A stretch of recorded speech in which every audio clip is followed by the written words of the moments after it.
నమస్కారం, సుఖీభవకు స్వాగతం. ఈరోజు సుఖీభవలో పక్షవాతం కాదు శాపం, ముప్పేట దాడితో క్యాన్సర్కు చెక్, వాడిన నూనెను మళ్ళీ వాడుతున్నారా? ఓవేరియన్ సిస్టులన్నీ క్యాన్సరేనా? ఇంకా హెల్త్ టిప్. పక్షవాతం చెట్టంత మనిషిని క్షణాల్లో కుప్పకూల్చే ఒక పెను ఉత్పాతం. దీని బారిన పడ్డాక మన శరీరంలో సగభాగం చచ్చుబడిపోతుంది. కాలు చెయ్యి ఆడదు, నోటి మాట రాదు. సమాజంలో అధిక సంఖ్యలో ప్రజలను వైకల్యం బారిన పడేస్తున్న అతిపెద్ద సమస్య పక్షవాతమే అంటారు డాక్టర్లు. పక్షవాతం రావడానికి హై బీపీ, షుగర్ మొదలుకుని పొగ, మద్యం వంటి వ్యసనాల వరకు చాలా కారణాలే కనిపిస్తాయి. ఈ ముప్పు కారకాలపై అవగాహన పెంచుకోవడం, పక్షవాతం వచ్చిన వెంటనే సత్వర వైద్యం తీసుకోవడం చాలా అవసరమని చెప్తారు డాక్టర్లు. ఈ నేపథ్యంలో మనిషిని జీవోత్సవంలా మార్చేసే పక్షవాతం గురించిన పూర్తి వివరాలను ఇప్పుడు తెలుసుకుందాం.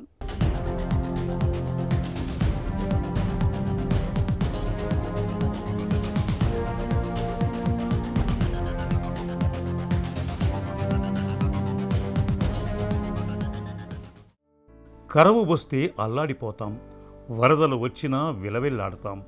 మన మెదడు కూడా అంతే. ఉన్నట్టుండి రక్తనాళాలు పుడుకుపోయి కొంత భాగానికి రక్తం కరువైతే అది చచ్చుబడిపోతుంది. అలాగే ఎక్కడన్నా రక్తనాళం చిట్లిపోయి రక్తం వరద పోటెత్తినా మెదడు దెబ్బతినిపోతుంది. ఈ రెంటిలో ఏ వైపరీత్యం సంభవించినా అంతిమ ఫలితం మాత్రం పక్షవాతమే.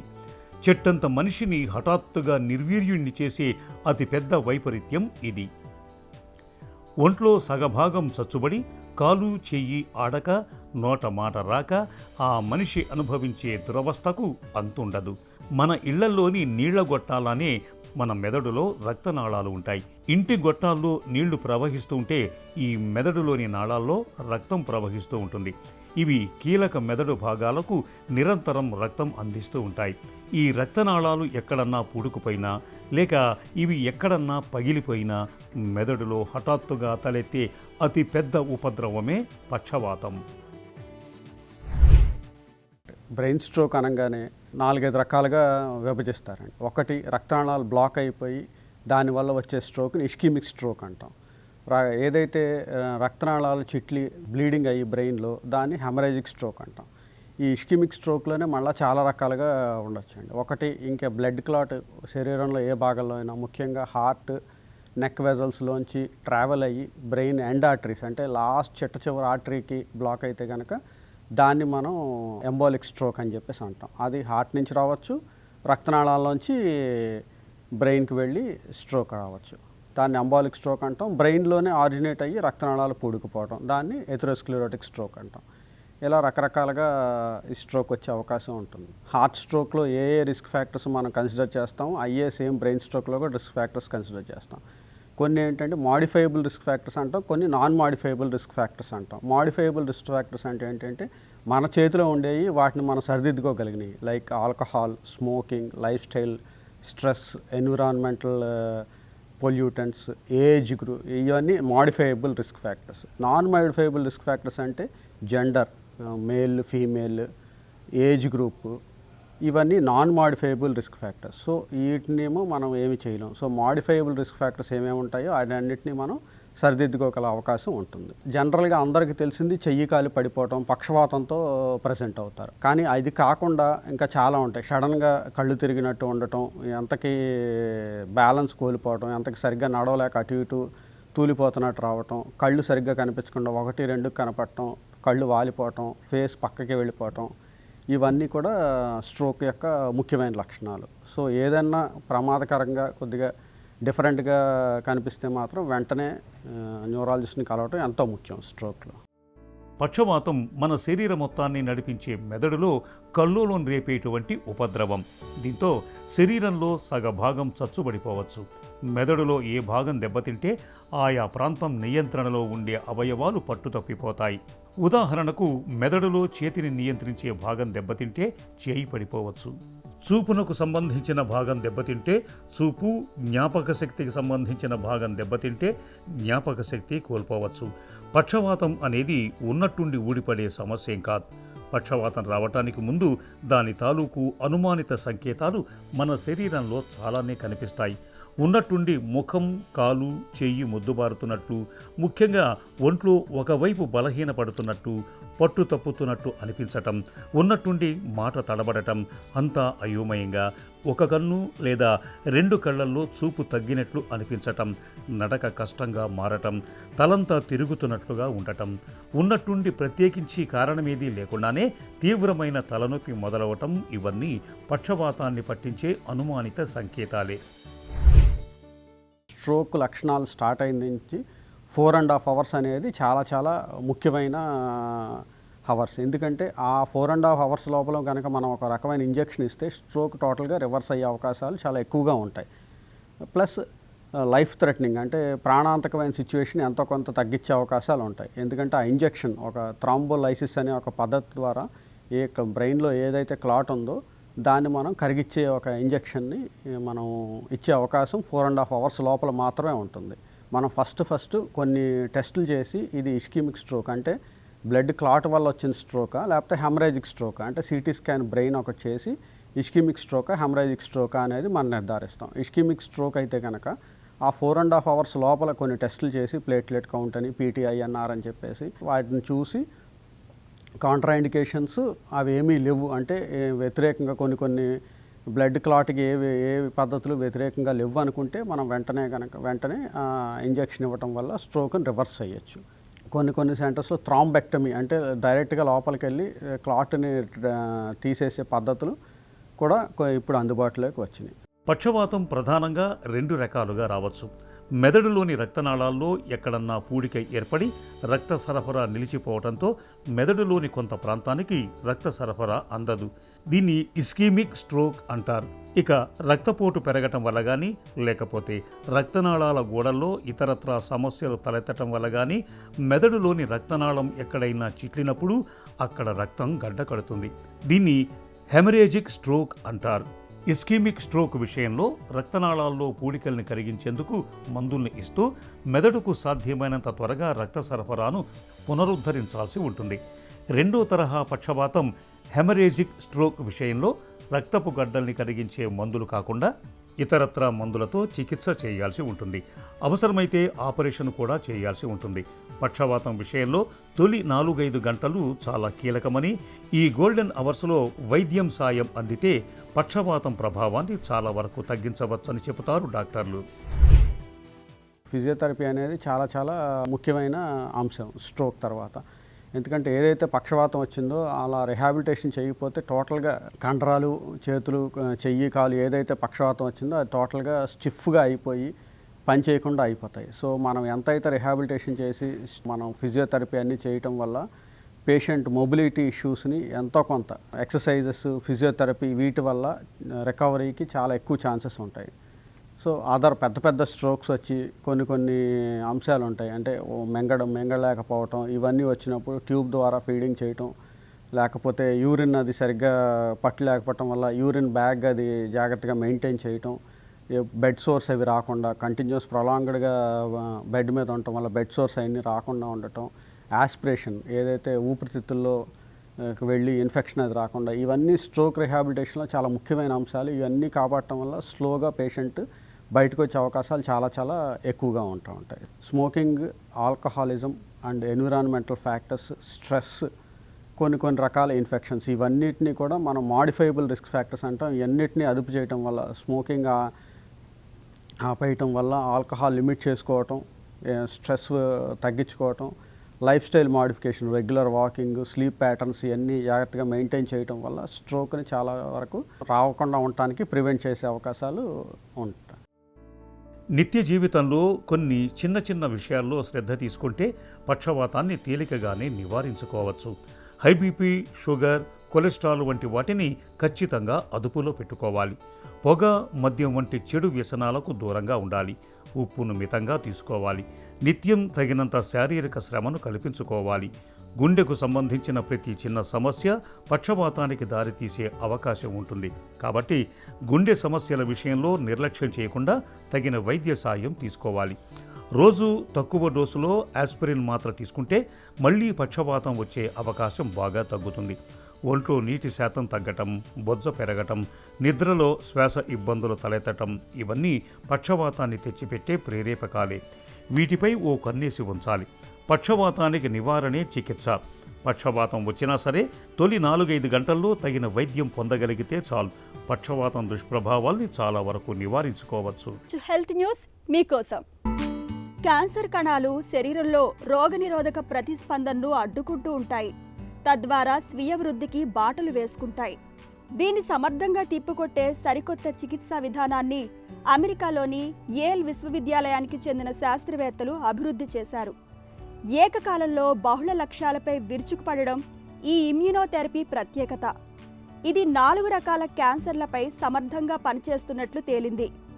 కణితికి దూరంగా ఉన్న కణజాలంతో పోలిస్తే దగ్గరగా ఉన్న కణజాలం తీరు భిన్నంగా ఉంటుంది. కణితిలోని క్యాన్సర్ కణాలు తమ పరిసరాలను ప్రభావితం చేయడమే ఇందుకు కారణం. ఇవి శరీర రోగనిరోధక ప్రతిస్పందనను అడ్డుకుంటాయి. తద్వారా కణితి వృద్ధికి అనుకూలమైన వాతావరణాన్ని సృష్టిస్తాయి. వీటిని ప్రోట్యూమర్ చర్యలుగా పేర్కొంటారు. ఈ చర్యలను లక్ష్యంగా చేసుకునే చికిత్సలు అనేక రకాల క్యాన్సర్లలో మంచి ఫలితాన్ని ఇస్తాయి. సంప్రదాయ ఇమ్యూనోథెరపీలు కణితికి సంబంధించిన సూక్ష్మ వాతావరణంలోని ఒక రేణువును మాత్రమే లక్ష్యంగా చేసుకుంటాయి. ఒకదాన్ని మాత్రమే లక్ష్యంగా చేసుకోవడం వల్ల పెద్దగా ఫలితం ఉండదు.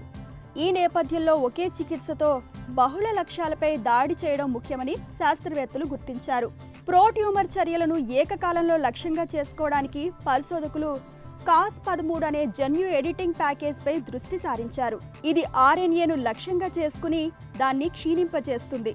ఈ ప్యాకేజీని ఎలుక కణితిలోకి ప్రవేశపెట్టినప్పుడు అది రోగనిరోధక వ్యవస్థను అణిచివేసే జన్యువులను నిర్వీర్యం చేసినట్లు గుర్తించారు.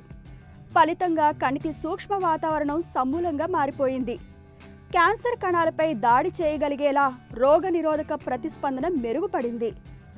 రొమ్ము, చర్మం, క్లోమం, పెద్దపేగు క్యాన్సర్లలో కణితి పరిమాణాన్ని ఇది తగ్గిస్తున్నట్లు పరిశోధకులు గుర్తించారు. వంటల్లో వాడుకోగా మిగిలిన నూనెను పారబోయాలంటే మనలో చాలా మందికి మనసొప్పదు. మిగిలిపోయిన నూనెను భద్రపరుచుకుని మళ్ళీ వంటల్లో వాడుతుంటారు. ఇక బయట హోటళ్ళు, టిఫిన్ సెంటర్లో అయితే చెప్పాల్సిన పనిలేదు. పూరీలు, బజ్జీలు వేశాక మిగిలిపోయిన నూనెను మళ్ళీ వాడుతుంటారు. ఇలా చేయడం మన ఆరోగ్యానికి ఏమంత మంచిది కాదు. నూనెను పదే కాచి చల్లార్చడం, మళ్ళీ వినియోగించడం వల్ల ఆరోగ్యం దెబ్బతింటుందని, లేనిపోని ఆరోగ్య సమస్యలు వచ్చి పడతాయని చెబుతారు నిపుణులు. ఒకసారి వాడిన నూనెను మళ్ళీ వినియోగించడం ఎందుకు మంచిది కాదో ఇప్పుడు తెలుసుకుందాం. పిండి వంటకాలు వేపుళ్ళు చేసుకున్నప్పుడు చాలాసార్లు నూనె మిగిలిపోతుంటుంది. దీన్ని పోపు పెట్టడానికో వేపుళ్ళు చేయడానికో తిరిగి వాడుతుంటారు. ఒకసారి వాడిన నూనెను తిరిగి ఉపయోగించినప్పుడు దానిలోంచి విశృంఖల కణాలు పుట్టుకొచ్చి రకరకాల జబ్బులకు దారితీసే అవకాశం ఉంది. విశృంఖల కణాలు క్యాన్సర్ కారకాలు కావటం వల్ల దీర్ఘకాలంలో కొన్ని రకాల క్యాన్సర్లను తెచ్చిపెట్టొచ్చు. ఛాతీలో మంట, గుండె జబ్బు, అల్జీమర్స్, పార్కిన్సన్స్ వంటి జబ్బుల ముప్పు పొంచి ఉంటుంది. కాబట్టి మిగిలిపోయిన నూనెను వాడటంలో కొన్ని జాగ్రత్తలు పాటిస్తే దుష్ప్రభావాలను తగ్గించుకునే వీలుందని నిపుణులు సూచిస్తున్నారు. మిగిలిపోయిన నూనెలను ఎన్నిసార్లు వాడుకోవచ్చనేది నూనెల రకాలు, వేడి చేసిన సమయం, ఎలాంటి పదార్థాల తయారీ కోసం వినియోగించారనే దాన్ని బట్టి ఆధారపడి ఉంటుంది.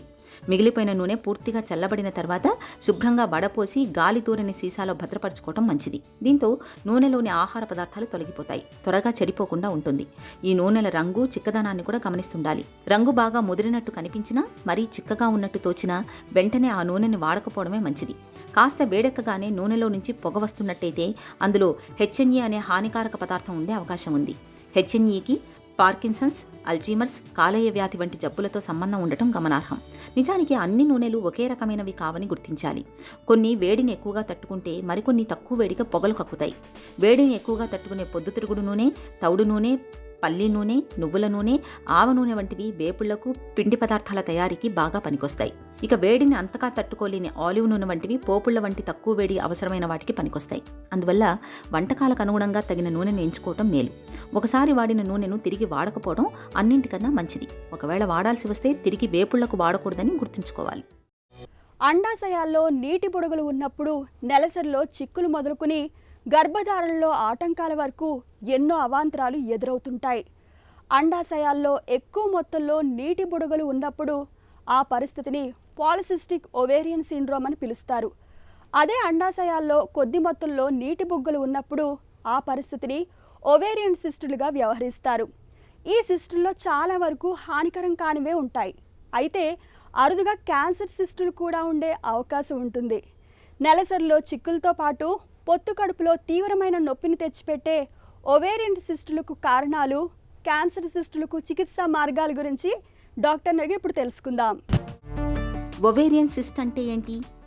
ఓవరీ నుంచి అండం రిలీజ్ అయిన తరువాత ఆ మిగిలిపోయిన బుడగలో నీరు చేరడాన్ని లూటియల్ సిస్ట్ అని అంటాము. ఒకవేళ నెలసరిలో అండం రిలీజ్ అవ్వకుండా అక్కడే ఉండిపోయి నీరు చేరితే ఫాలిక్యులర్ సిస్ట్ అని అంటాము. అలానే ఆ ఫాలికల్ లోపల బ్లీడింగ్ అయితే హెమరేజిక్ సిస్ట్ అని. గర్భసంచిలో రక్తస్రావం అవ్వాల్సిన కండ అండాశయం లోపల బ్లీడ్ అయితే దాన్ని ఎండోమెట్రియోసిస్ అని, ఎండోమెట్రియల్ లేదా చాక్లెట్ సిస్ట్ అని పరిగణిస్తాము. ఇవి మాత్రమే కాకుండా డర్మాయిడ్ సిస్ట్, ఇది ఒక డెవలప్మెంటల్ డిఫెక్ట్ లాగా చెప్పుకోవచ్చు. బయట ఉండాల్సిన ఎక్టోడర్మల్ టిష్యూ అంటే చర్మము, జుట్టు అవి ఫామ్ చేసే ఎక్టోడర్మల్ టిష్యూ అండాశయం లోపలికి వెళ్ళిపోవడం వల్ల డర్మాయిడ్ సిస్ట్ అనేవి మొదలవుతాయి. ఆశ్చర్యంగా దాని లోపల పన్ను, జుట్టు లాంటివి కూడా చూస్తూ ఉంటాము. ఇవి కాకుండా నీరు లేదా జిగురు నిండిన సిస్ట్లను కూడా చూస్తూ ఉంటాము. ఇవి బినైన్ అవ్వచ్చు, బార్డర్ లైన్ అవ్వచ్చు, మ్యాలిగ్నెంట్ అంటే వేరే చోటికి స్ప్రెడ్ అయ్యే మ్యాలిగ్నెంట్ క్యాన్సర్లు అవ్వచ్చు. ఒవేరియన్ సిస్ట్ లక్షణాలు ఎలా ఉంటాయి? చిన్నగా ఉన్న సిస్ట్కి ఏ విధమైన లక్షణాలు కూడా లేకుండా ఉండవచ్చు. ఎక్కువగా అయితే చిన్నిపాటి నొప్పి, ఆ సిస్ట్ పగిలినప్పుడు నొప్పి, ఒక్కొక్కసారి కొంచెం సిస్ట్ పెద్దగా అయినప్పుడు దాని మీద అదే మెలికపడి టార్షన్ లాంటివి అయినప్పుడు ఎమర్జెన్సీ లాంటి నొప్పి రావడము, ఎండోమెట్రియాటిక్ సిస్ట్లకి నెలసరి సమయంలో నొప్పి రావడము, కలయిక సమయంలో నొప్పి రావడము, కొంచెం పెద్దగా అయినప్పుడు పొట్ట ఉబ్బరము, ఆకలి లేకపోవడము, ఆయాసము, అలానే పాస్ సంచిని నొక్కడం వలన యూరినరీ ఫ్రీక్వెన్సీ పెరగడము, యూరిన్లో ఇన్ఫెక్షన్లు ఎక్కువగా రావడము, విరోచన మార్గాన్ని నొక్కడం వలన మలబద్ధకం రావడము, ఇవన్నీ లక్షణాలుగా చూస్తూ ఉంటాము. ఒవేరియన్ సిస్టులలో క్యాన్సర్ కణితుల్ని ఎలా గుర్తిస్తారు? ప్రతి సిస్ట్ ఖచ్చితంగా క్యాన్సర్ అయితే కాదండి. 90% నార్మల్ సిస్టే ఉంటాయి. ఓన్లీ ఒక 5-10% మాత్రమే క్యాన్సర్ ఉండే అవకాశాలు ఉంటాయి.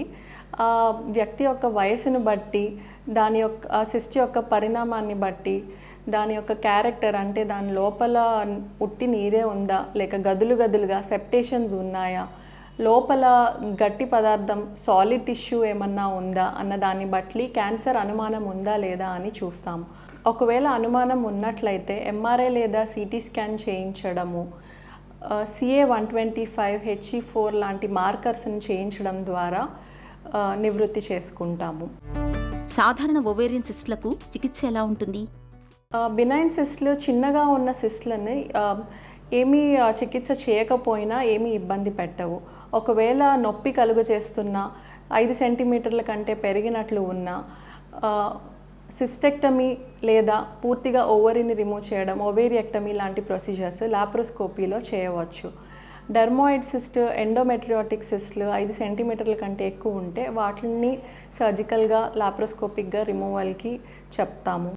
క్యాన్సర్ కణితులైన ఒవేరియన్ సిస్ట్లకు చికిత్స ఎలా ఉంటుంది? అండాశయ క్యాన్సర్లు తొలి దశల్లో ఉన్నప్పుడు ఓన్లీ అండాశయంలో మాత్రమే ఉన్నదా, బయట గర్భసంచి మీద, పక్క అండాశయం మీద, లేక పొట్ట లోపల పెరిటోనియం అంటాము, ఒమెంటమ్ అంటాము, పరద లాంటివి వాటి మీద ఉన్నాయా లేదా అన్నది సిటీ స్కాన్లో చూసుకుని అర్లీగా ఓన్లీ అండాశయం మీద వరకే ఉన్నప్పుడు అప్ ఫ్రంట్ సైటోరిడక్టివ్ సర్జరీకి ప్లాన్ చేస్తాము.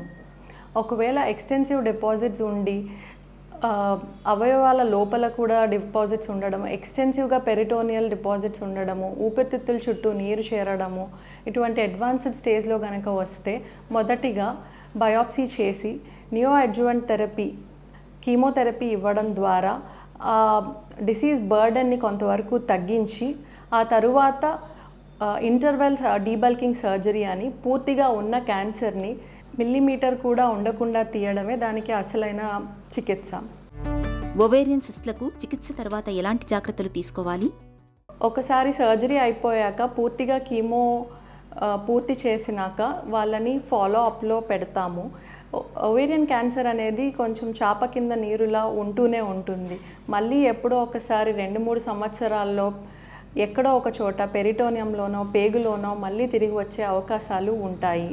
దానికోసం ప్రతి 3 నెలలకి CA 125 పరీక్ష, పొట్ట అల్ట్రాసౌండ్ స్కాన్ వంటివి చేయడం ద్వారా మనం మళ్ళీ త్వరగా గుర్తించడానికి ప్రయత్నించవచ్చు. ఒకవేళ తిరిగి వచ్చిన ఎర్లీగా గుర్తిస్తే మళ్ళీ రీసర్జరీ లాంటిది చేయడము, సెకండ్ లైన్, థర్డ్ లైన్ కీమోథెరపీలు ఇవ్వడము వంటివి చేయవచ్చు. అండాశయాలోని సిస్టులతో నిజానికి పెద్ద ఇబ్బంది ఉండదు, కానీ తరచూ స్కానింగ్లు చేయించుకోవడం, అవి క్యాన్సర్ కాదని నిర్ధారించుకోవడం చాలా అవసరం. ఒకవేళ అవి క్యాన్సర్ తాలూకు సిస్టులే అయితే వాటిని తొలి దశలో గుర్తించడం, అంతే త్వరగా చికిత్స తీసుకోవడం చాలా ముఖ్యం. ఇక ఈరోజు కార్యక్రమాన్ని ముగించే ముందు ఒక చిన్న చిట్కా మీకోసం. ఛాతీ అంతా పట్టేసినట్లుగా ఉండి ఊపిరి తీసుకోవడం ఇబ్బందిగా ఉన్నప్పుడు అవిసె గింజల్ని నీటితో నూరి వచ్చిన లేపనాన్ని ఛాతీపై పట్టులాగా వేయండి. శ్వాస తేలికవుతుంది.